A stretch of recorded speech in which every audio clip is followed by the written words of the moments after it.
مقاصد اور نیتیں انسان کے کسی بھی عمل کو عبادت بنا سکتی ہیں، اور مقاصد اور نیتیں اگر ٹھیک نہ ہوں تو انسان کا نیک عمل بھی انسان کے لیے ہلاکت کا باعث بن سکتا ہے۔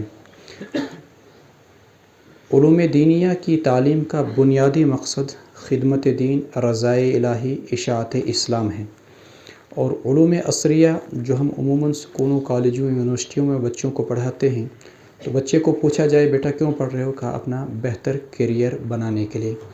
بہتر کیریئر کا مطلب کیا نکلتا ہے؟ آگے جا کر انسان کو اچھی جاب ملے، اچھی پوسٹ ملے اور اچھا روزگار انسان کو ملے۔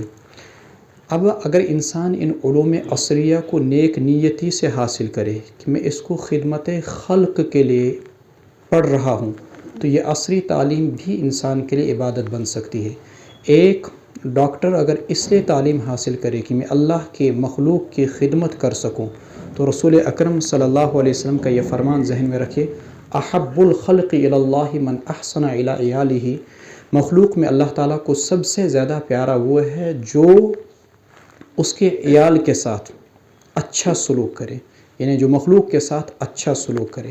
اور اگر دین کی تعلیم، قرآن کی تعلیم کو بھی انسان دنیا کمانے کے لیے حاصل کرے، تو یہ دین کی تعلیم بھی انسان کے لیے وبال بن سکتی ہے۔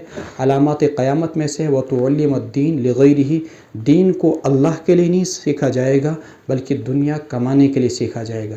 الغرض ہم کسی بھی فیلڈ سے وابستہ ہوں، چاہے وہ عصری علوم سے یا دینی علوم سے، نیت انسان کی ٹھیک ہونی چاہیے، اللہ تبارک و تعالیٰ کو راضی کرنا، اور عبادت اور خدمت خلق کی نیت سے انسان اپنے علم کو حاصل کرے۔ اللہ رب العزت ہم سب کو اخلاص نیت عطا فرمائے۔